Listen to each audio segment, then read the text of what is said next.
when the yen is dropping and you borrowed in yen to begin with, you as the borrower actually benefit. Now, why do you benefit? Because you're borrowing a set number of yen. The currency is weakening. Okay, your currency is getting stronger relative to that. And if that's the case, you're actually benefiting because it doesn't take as many yen adjusting for your currency to pay back that set borrowed amount. So you actually get a benefit from, if you're borrowing in yen, the yen depreciating against the dollar. That, of course, works the opposite way as well. In other words, if you're borrowing in yen and the yen is now rising, well, suddenly now that actually eats away at your return because you need to convert into a stronger yen currency against that set fixed yen amount that you borrowed. So the key thing here is the interaction of the amount that's being borrowed, where it's being deployed, and then how the currency conversion factors into the repayment value of what you borrowed from, in this case, Japan. Okay. So I'm going to try to recap this and just bring it down and talk in just simpler terms and try to put some numbers to it, right? Just to make sure we're on the same page here and people are following along. So if I go down to, I don't want to use a currency in particular. So let's just say a yen currency, right? And I borrow 100 yen from them, and I convert that back into, our currency here in the US, the dollar. And the exchange rate's going to be off here, but let's just say it's you get what do you want to say, $50 for 100 yen, right? And now the yen is falling, but you don't have yen, you just owe yen, you have dollars. Right. So now as you go to and say, so now you do whatever you're doing in the dollars, right? Or maybe you just hold the dollar, right? And all of a sudden you see, well, the exchange rate has kind of shifted now because the yen has depreciated against the dollar. So now with my it only takes $40 to go get 100 yen and pay off my loan. That is essentially, that's the trade. That's the ideal situation. Right. That's how it works out on the upside, right? Now, if it goes the other way, and all of a sudden you say, well, I want to close out this loan. I have the $50 I borrowed and the yen has appreciated relative to the dollar. They might say, well, you need $60 to get 100 yen back and close out that loan. In which case you've kind of lost $10, right? So you can make and lose money on this trade depending on how strong or weak one currency gets relative to how strong or weak the other currency gets. And they both are constantly moving and can move in either direction. Exactly right. And then when you factor in what that money was deployed into, so you borrow in yen, you have the currency volatility, but then you have also the volatility of the underlying asset. Let's say you're going into US stocks, and there is an interesting correlation between the yen and the Nasdaq, or whatever it's worth, meaning that they tend to actually move together. Okay. So yes, you benefit from the move in stocks, but now, using that scenario, the yen appreciates. Let's say it appreciates slowly. Okay, you as the borrower have time. If it's a gradual appreciation in the yen, you don't have to sell your tech stocks tomorrow if that's where you deployed that borrowed money into in the US. But what happens if the yen starts to spike, meaning you get a very aggressive move higher in the currency? Well, now you might panic because it's eating away at your return, and you're afraid that that spike will continue, meaning the yen will appreciate even further. So you know what? Maybe I shouldn't then have that. I shouldn't be borrowing in yen. Maybe I should pay back that loan because the currency is hurting me. So what do? Well, if that borrowed money was in the Nasdaq, you have to sell to get your dollars back, to convert it back to yen, to pay back the loan. Now, take that to a logical extreme. Because that's borrowed money, And because a lot of other institutional money will then start to see and do the same thing. First of all, that adds even more increased upward pressure on the yen. Because remember, those people have to buy yen to pay back the loan. Right. So when you borrow money from the yen, you're effectively short.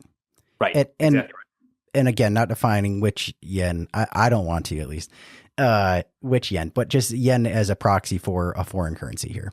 If you borrow that money, you're effectively short, right? Because you owe it. Right. So if a lot of people have to rush into buying that currency, it creates the same or similar effect as what can be called a short squeeze, right? Squeeze. Yeah, exactly right. And the issue there is it makes the spike even more violent, right? Because it's basically just suddenly, which then causes more panic, of more unwinding of that borrowed money from yen deployed into U.S. equities, as an example. And so you can see how that creates sort of this self-fulfilling spike higher in the yen, right? But if that all happens at the same time, or in a relatively short time frame, what's the implication? Well, now there's selling pressure on the underlying assets that borrowed yen was put into, which again in this example would be the Nasdaq. So you're creating this concentrated selling pressure because of the concern that the yen could squeeze higher. And so if you're in this trade and it's coming unwound, and you're short a foreign currency and you're long financial assets in the U.S., you see the cost of borrowing go up here basically on the short side of your ledger, and you would see your returns of the value of your position on this side of the ledger and on your long side go down. So you're kind of losing all of a sudden on both sides of the ledger in both directions. Right. And that's what creates a panic. And that's really what the reverse carry trade effectively is. Now, to be clear, it's not like everybody is doing this. There are certainly players that hedge the currency, meaning, they're trying to take out the currency movement. But the reality is, because the yen has been so weak, it's been a great trade. You get the double whammy of the yen weakness against, higher yielding assets you're deploying that borrowed money into. And because interest rate differentials have been so significant between, in particular, the U.S. and Japan, which only now is basically at zero rates, right, with their first hike, it makes sense that the currency would be weak because you have this huge differential, right? Everyone wants to short against, 0% to get, the 5% that you can get from the U.S., right?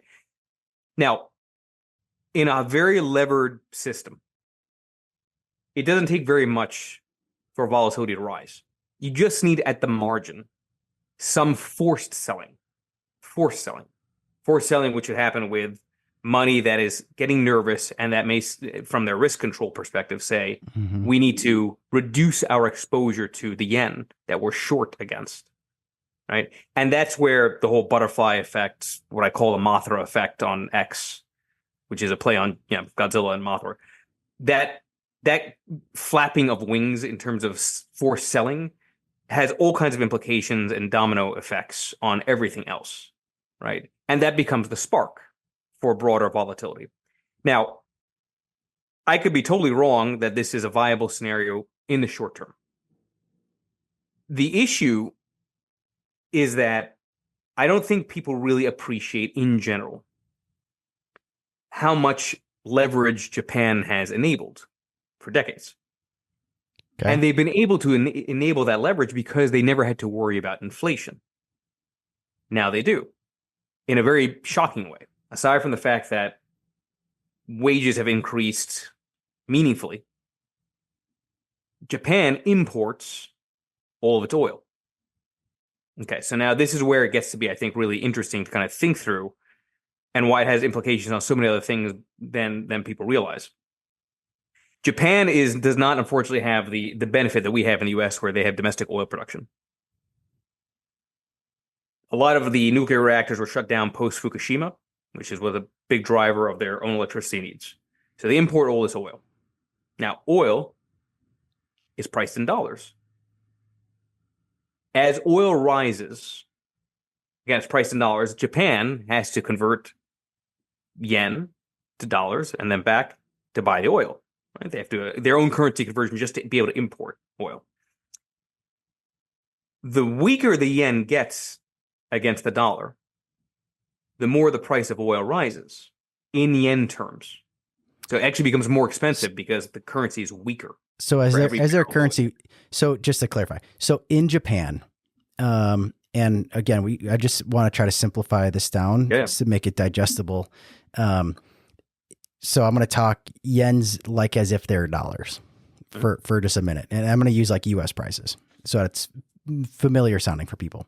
So what you're saying is if you were buying gas in Japan with your yen for $4 a gallon, and yen has now depreciated further, and maybe not even really depreciated, but just relative to the country where you're buying the oil from. And in this case, we're going to say, we're going to use the US for as an example.